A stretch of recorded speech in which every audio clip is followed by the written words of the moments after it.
tal? ¿Cómo les va? ¿Cómo andan? Espero que bien. Y espero también que disfrutando este devocional semanal. Y el tema de esta semana, crecer espiritualmente. Estamos leyendo la palabra de Dios justamente en la primera carta del apóstol Pedro, capítulo 2, versículo 1 al 2, que nos dice la Biblia cómo ocurre el crecimiento espiritual. Y lo vamos a leer juntos una vez más. Dice Pedro en su carta: desechando pues toda malicia, todo engaño, hipocresía, envidias y todas las detracciones, desead como niños recién nacidos la leche espiritual no adulterada, para que por ella crezcáis para salvación. El creyente en Jesucristo tiene que cultivar el apetito por la palabra de Dios, si es que nosotros hemos de crecer espiritualmente. Alimentarnos de la palabra de Dios es vital para un crecimiento sano. Uno tiene que aprender a despertar ese hambre espiritual cuando vemos que el hambre espiritual empieza a menguar. Y ese hambre se puede menguar y hasta puede desaparecer si no desechamos y no nos sacamos de encima ciertas cosas, ciertas actitudes, conductas pecaminosas, porque aprendimos que la falta de apetito de la palabra de Dios está relacionada estrictamente con permitir el pecado en nuestra vida. Entonces, por eso el apóstol Pedro, tanto como Santiago, en el capítulo 1, verso 21, nos da una lista de actitudes pecaminosas que tenemos que sacarnos de encima de nuestra vida, conductas pecaminosas que tenemos que desechar para recuperar el apetito o para cuidar ese hambre y ese apetito espiritual que nosotros necesitamos para crecer espiritualmente. Lo vimos ayer. La primera cosa de la lista es que dice el apóstol Pedro es toda malicia, desechando toda malicia. En segundo lugar nos dice que debemos desechar todo engaño. ¿Qué significa engaño? Engaño es esa actitud que algunos, mejor dicho, actitud de algunas personas que hacen trampas en su trato con los demás. A ver, ¿cómo explicamos esto? Acá engaño significa esto. Significa la actitud de personas que hacen trampa en su trato con los demás. Son esas personas, y hago un pequeño paréntesis, no olviden que está hablando de creyentes, ¿sí? Pedro le está escribiendo a creyentes. Te está escribiendo para vos, me está escribiendo a mí, nos está hablando a nosotros. Dice que aún nosotros, siendo creyentes, tenemos que tener cuidado de mantener en nuestra vida el engaño. Eso hay que sacárselo de encima, lo tenemos que quitar. Eso mata el hambre por la palabra de Dios. Eso, si no hay hambre por la palabra, no nos vamos a alimentar de la palabra y no vamos a crecer espiritualmente. Ahora, el engaño consiste en esto: en tener una actitud en el trato con otras personas, una actitud media tramposa. ¿Qué es actitud media tramposa? Media no, en realidad tramposa del todo. Es, hagamos esto. La persona que dice, bueno, yo voy a hacer esto, pero que no se note que fue yo. Voy a tratar de provocar esta situación, pero que no se note que fui yo. Es más, puedo hacer que tal persona pise el palito, pero que no se dé cuenta que fui yo el que puse el palito en ese lugar. Voy a hacer lo que sea necesario para que esa persona haga lo que yo quiero, pero que no se note que está haciendo lo que yo quiero o que yo le impulsé a hacer con lo que yo quiero. La Biblia habla de engaño, también habla del engaño como estas actitudes, estas expresiones son actitudes de engaño. También la Biblia habla de ella como doblez. Personas que son dobles.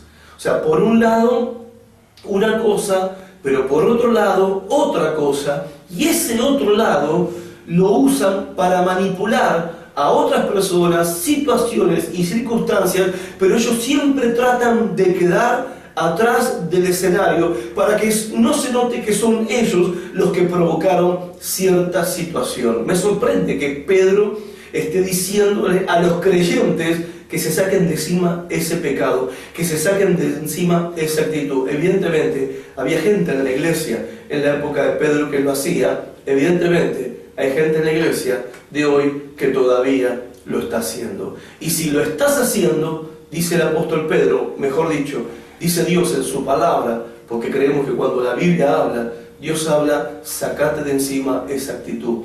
Porque esa actitud de engaño, de hacer trampa en tu trato con los demás, de tener doblez en tu trato con los demás, eso mata el hambre por la palabra de Dios y no te deja crecer. La otra cosa que sigue en la lista que tenemos que desechar y sacarnos de encima es la hipocresía. Desechar la hipocresía, dice la palabra de Dios. Lo contrario a la hipocresía es actuar con sinceridad, sin fingimiento, sin fingir ni aparentar nada.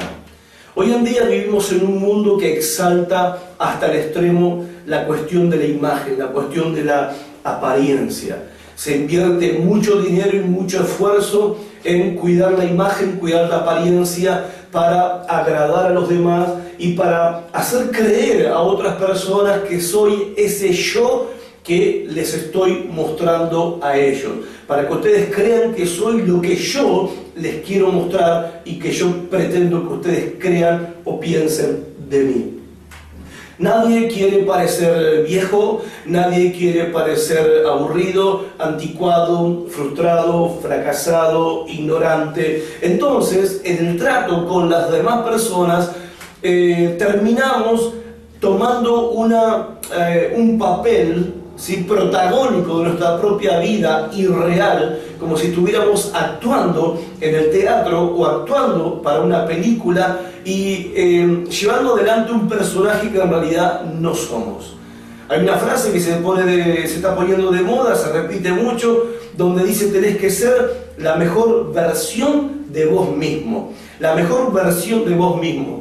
Eso implica que tenés muchas versiones de vos mismo. Entonces, ¿cómo sé yo cuando estoy tratando con vos que sos la versión verdadera de vos mismo? ¿Cuál es tu versión verdadera? ¿Quién sos vos en realidad? ¿Es verdad esto que se está diciendo? Tenés que ser la mejor versión de vos mismo, esforzarte por ser la mejor versión de vos mismo. La Biblia dice que eso es hipocresía. Yo no tengo que ser una versión de mí mismo, yo tengo que ser yo mismo. Tengo que ser sincero, no tengo que fingir, porque entonces la pregunta es: ¿quién sos en realidad? ¿Sos lo que te conocemos en la iglesia? ¿Eso sos? ¿O sos como te conocen en el trabajo? ¿O sos como te conocen en la escuela? ¿O como te conocen en tu casa? ¿O como te conocen en el barrio? ¿Quién sos al final? ¿Sos una versión en el trabajo? ¿Sos una versión de vos mismo en la iglesia? ¿Una versión de vos mismo en tu casa? ¿Y otra versión diferente en tu escuela, en tu colegio? ¿Cuál es tu perfil? Ahora con el tema del Facebook todos tenemos un perfil. ¿Cuál es tu perfil? Hay gente que se inventa un perfil que no es el real. Eso se llama hipocresía. No es la mejor versión de uno, es una actitud hipócrita, es engaño. Y no tenemos que tener esta conducta pecaminosa en nuestro trato con los demás, porque esto mata, destruye el hambre, el apetito por la palabra de Dios. No puede haber hambre por la palabra de Dios si hay hipocresía, porque la palabra de Dios es la verdad. Y la verdad es todo lo contrario a la hipocresía. El apóstol Pablo decía, en esto acá sí la boca es Pablo, a veces me confundo entre Pedro y Pablo. Pablo decía: nosotros hablamos sinceramente delante de Dios, hablamos sinceramente con ustedes en Cristo. O sea, nos mostramos tal cual como somos. La palabra, según Cristo, es la verdad. Y la verdad no puede tener cabida en ninguna versión de vos mismo que estás reflejando hacia los demás. La palabra de Dios tiene cabida en tu verdadero ser interior. Por eso, si estás viviendo según una versión mejorada, superada, inventada de vos mismo, ya desechala, descartala. Sacátela de encima. No te gusta como sos, deja que la palabra de Dios trate con tu vida. Deja que la palabra de Dios te santifique. Deja que la palabra de Dios, que tiene el poder de Dios en sí misma, te transforme y te cambie a la mejor versión que el ser humano puede alcanzar, ser como Cristo mismo. Porque eso es lo que dice la palabra de Dios. Fuimos llamados y escogidos para ser como Cristo Jesús, nuestro hermano mayor y el Salvador de nuestras almas. Desechemos entonces lo que tiene que ver con la hipocresía, desechemos también lo que tiene que ver con el engaño. Esto no nos ayuda, al contrario, mata el deseo por la palabra de Dios. Así que mañana, sin caretas y sin máscaras, y con la única versión que tenemos de nosotros mismos, nos vamos a volver a encontrar para seguir estudiando la palabra de Dios y entender cómo crecer espiritualmente. Chao, nos vemos.